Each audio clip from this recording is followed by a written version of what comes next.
So the next mindfulness strategy that we're going to do is another one that you can practice anytime, anywhere, that can be really helpful. So the idea behind mindfulness is to become more present in the moment. So if you think about when you're experiencing anxiety symptoms, you're generally not focusing on what's going on right here and right now. Your mind is racing, all these thoughts, focusing on all these different things and feelings. The goal of mindfulness is to bring us back to the center, to be able to focus just on the here and now so that we can start being calm and do what we need to do. This strategy is called the 5, 4, 3, 2, 1 technique.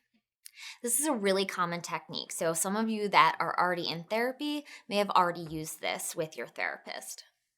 This is also commonly used as a grounding technique when you're working on trauma therapy, but it generally works very well for anxiety.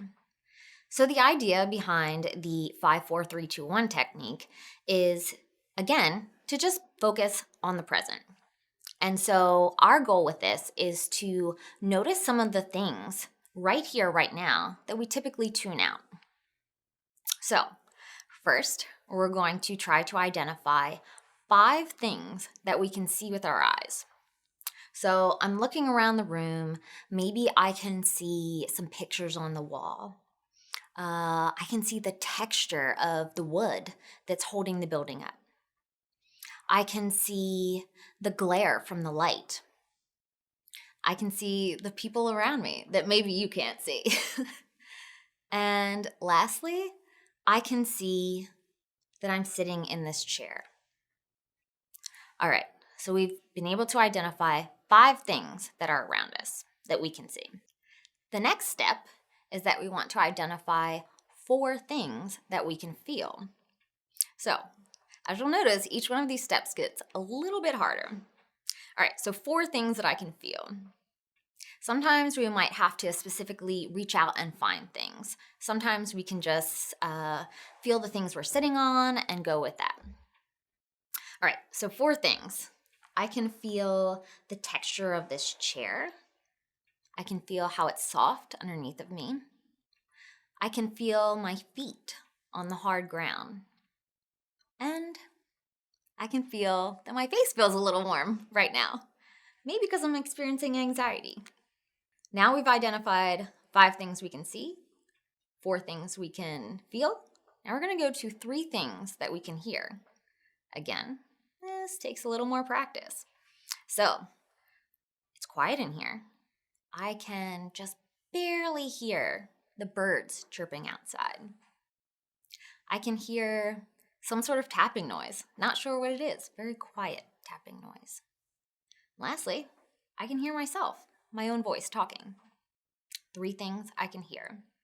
Next, I want to identify 2 things that I can smell.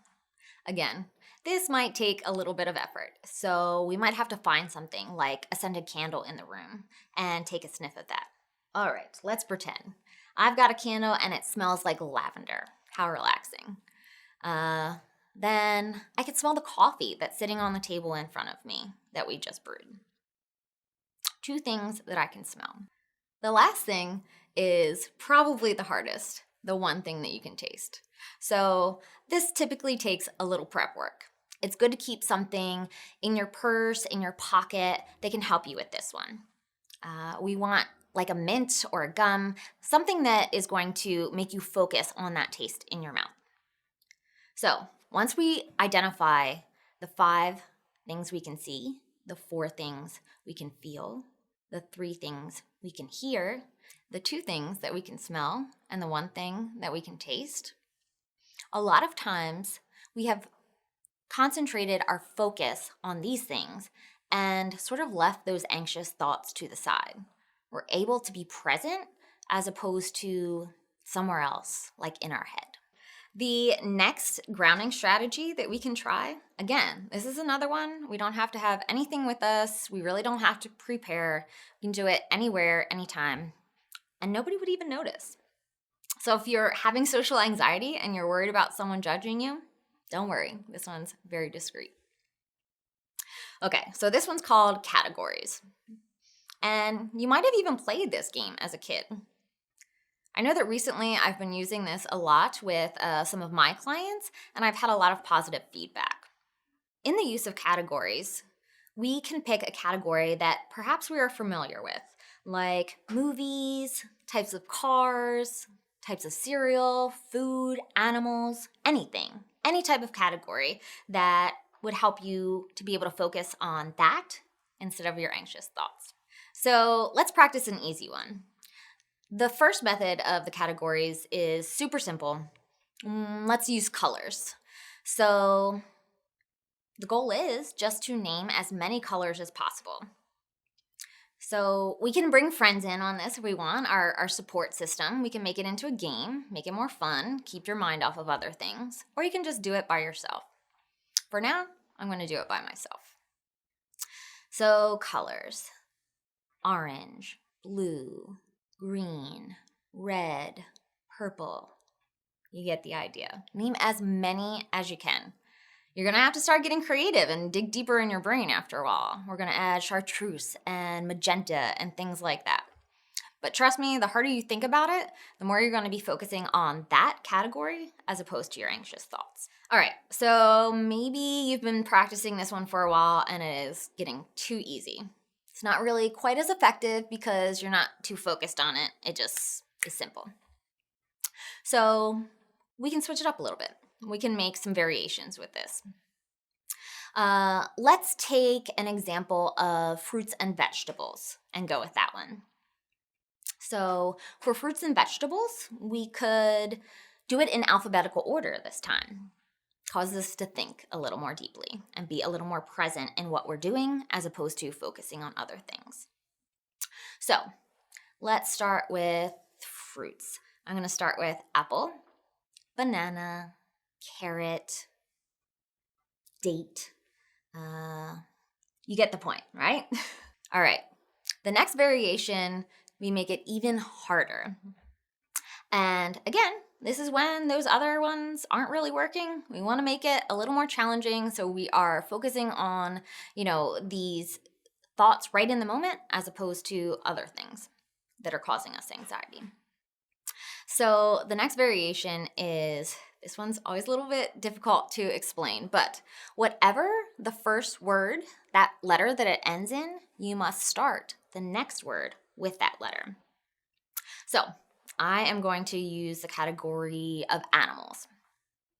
All right, so the first animal is cat. So now I have to start the next the next animal with the letter T.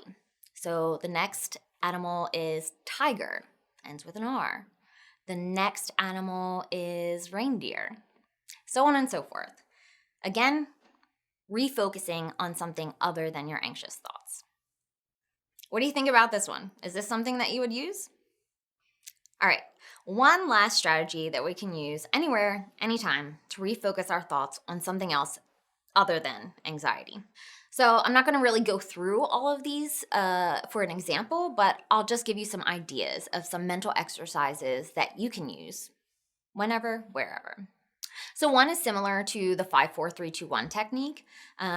Maybe you're out and you don't really remember. What was the 3? What was the 2? That's okay. We're just going to go with that first one. Name all of the things that you can see. Everything that you can see around you. It really brings you back to the present moment and makes you focus on where you are. Okay, so the next mental exercise is going to be describing all the steps that you can think of for a task that you're really good at. So for some of us, we might have a really in-depth task that we're quite good at, like maybe crocheting a blanket. For others of us, like kids, we might want to use an easier thing, like creating your favorite meal. So you can talk about making a grilled cheese sandwich. We have to go to the cabinet to get the bread. We have to get a plate. We need a knife. We need butter, so on and so forth. Go through all the steps and sort of visualize yourself doing that thing. Last two that are very similar that you can try. Of course, there's others. If you're interested, ask your therapist about some of these. All right, so counting backwards from 100 by sevens. I get mixed reviews on this. So I know immediately if you are a math person or an English person when I give you this option while we're sitting in session. So I know that a math person typically tells me, well, that's too easy.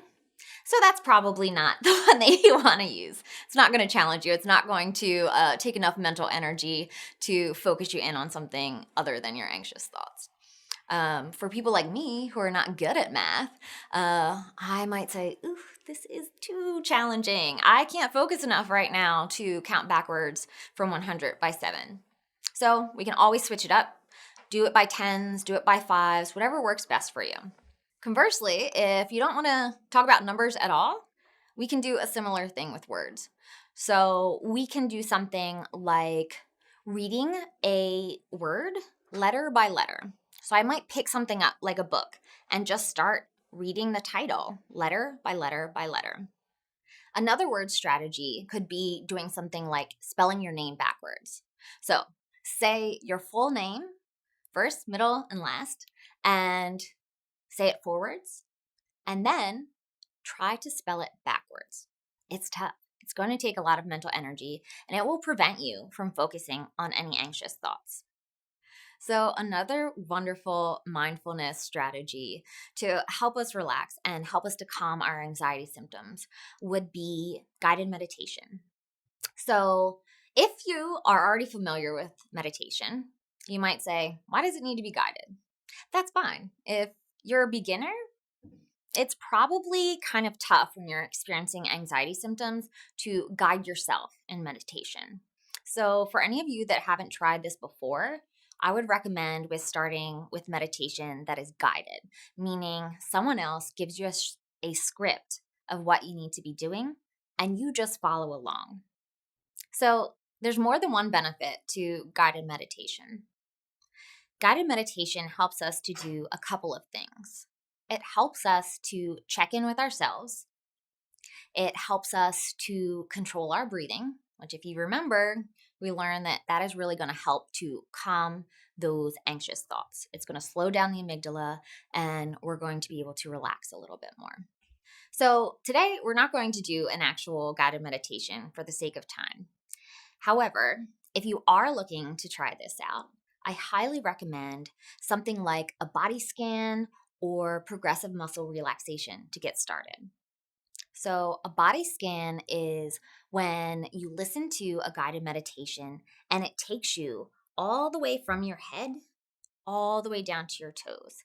And you focus on each section of the body as you go through. And as you do that, you are encouraged to check in to see where you're feeling tense. Remember, muscle tension is one of the symptoms of anxiety.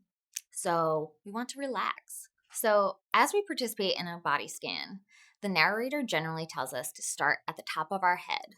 Notice any tension, any aches, any pains, any sort of feelings that we're experiencing. I often find that doing this in session with my clients can be a really great way to start, especially if we're going to talk about topics that might cause some anxiety. It's good to check in, see where you are, make sure you're relaxed and in the right place to be able to participate in the session. However, once again, you can do these on your own at any time.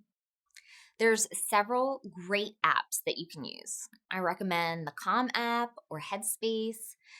Really, they're quite similar, but a lot of people find them to be very helpful and have different preferences. Also, if you just want to give it a try and see how you like it before maybe you start spending money on an app, I highly recommend just going on YouTube. Google something like meditation for anxiety or meditation for stress management. And that will really help to see what you like in meditation, to see what works for you, to see what sort of voice sometimes even is most helpful and most calming. Try it out and see how it goes.